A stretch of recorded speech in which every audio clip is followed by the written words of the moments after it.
93, 93, 93. This is Amun Asha Renew from AshaRenew.com. Today I will speak on what daily rituals should be performed. Essentially, what type of magic should you be applying on a daily basis?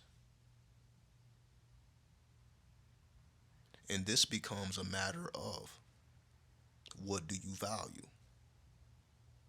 What are your values?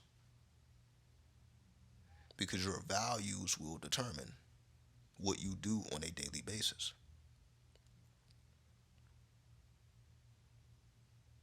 So if you value organization, for example, then you would appreciate being in a organized environment.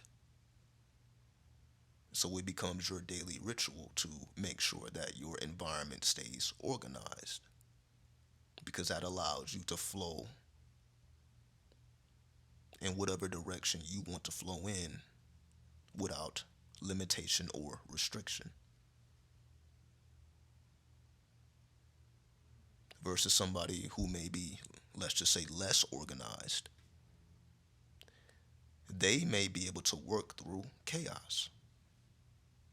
You can say that's just a talent that they have.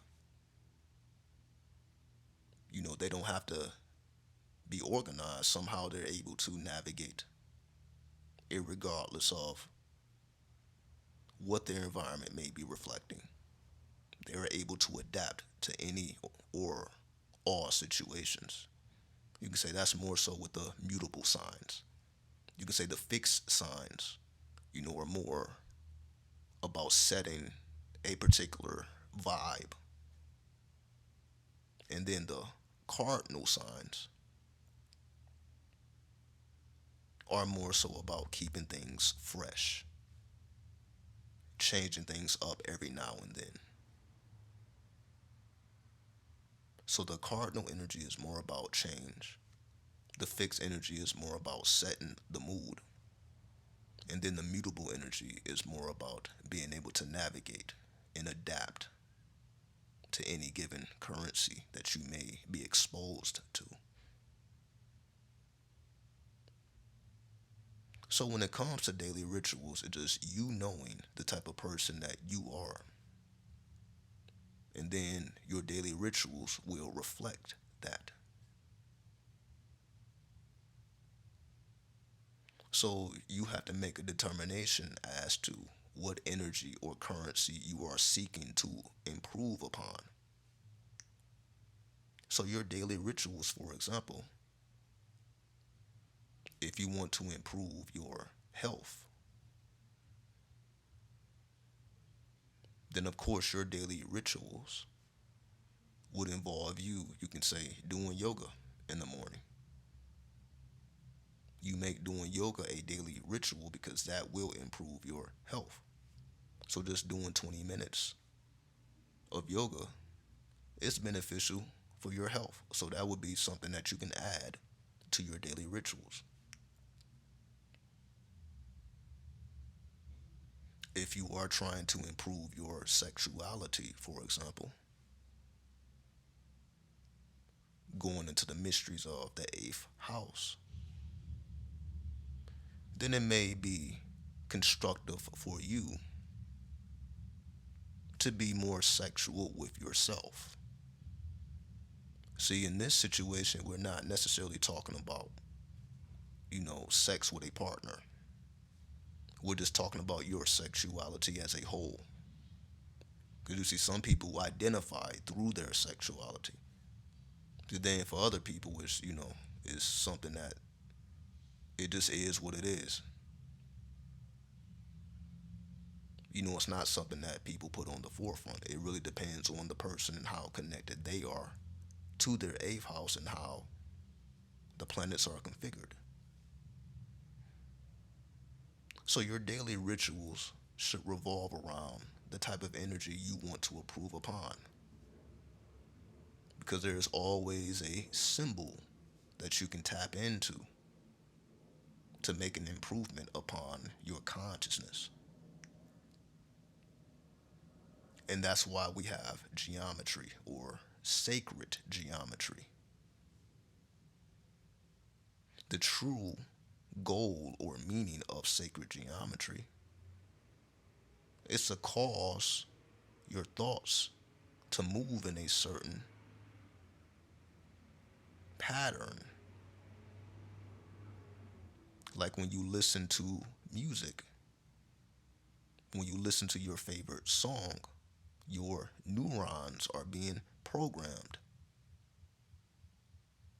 to reflect a certain pattern. And if it is your favorite song, it probably makes you feel good. That particular sacred geometrical shape that is produced when you listen to that certain song, you can say that makes you feel happy or it gives you positive vibes. That will be based upon the shape that is created based on the vibrations of the music. Every vibration has a shape.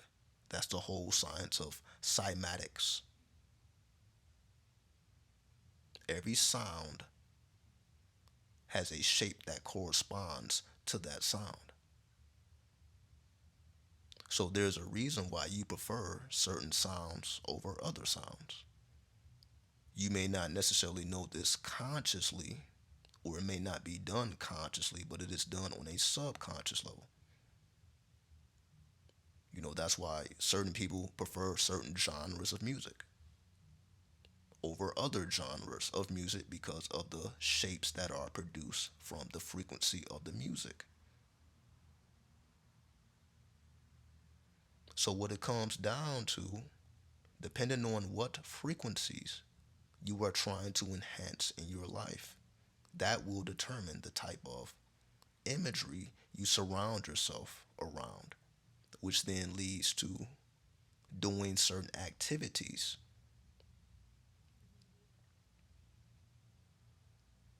So once you know what pattern, what shape, what geometry that sparks you, then you develop a ritual around that particular vibe, that particular image, that particular sound, that particular frequency. So once you have identified the frequency that you wish to enhance, then you combine that with some type of exercise, some type of music. You essentially create something that stimulates all of your senses to bring forth that vibration. And you doing so continuously will allow that force to take shape in your reality because you are feeding it on a daily basis. You are pushing it forth or out of yourself. Something that is already within you, which is essentially a vibe. You're able to push that vibe into your outer reality through your focus and continued effort.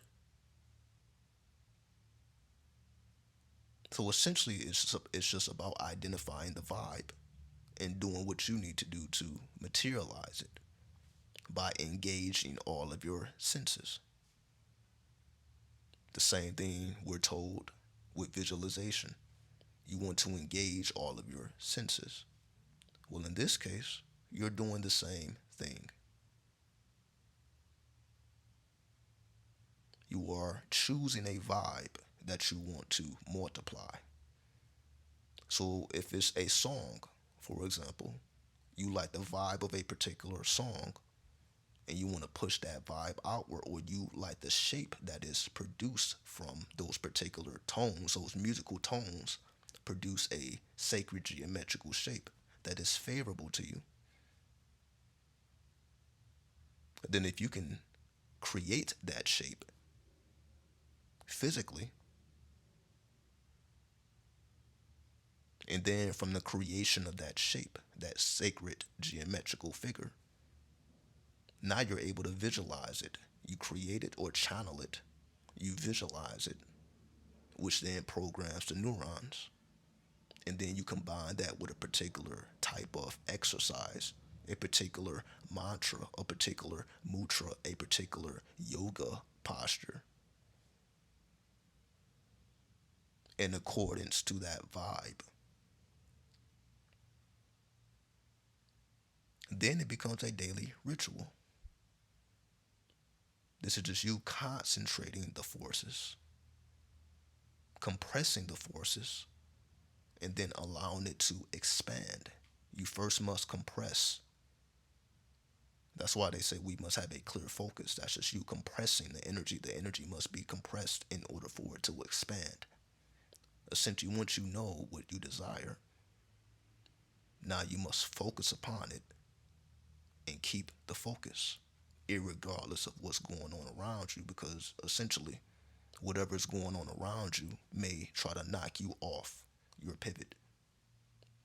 But with enough focus, with enough willpower, you will be able to maintain that vibe. And after a certain amount of time of maintaining that vibe, are you able to see the results of that focus in real time? Because it became something you did on a daily basis. And with that, I bear peace. 93, 93, 93.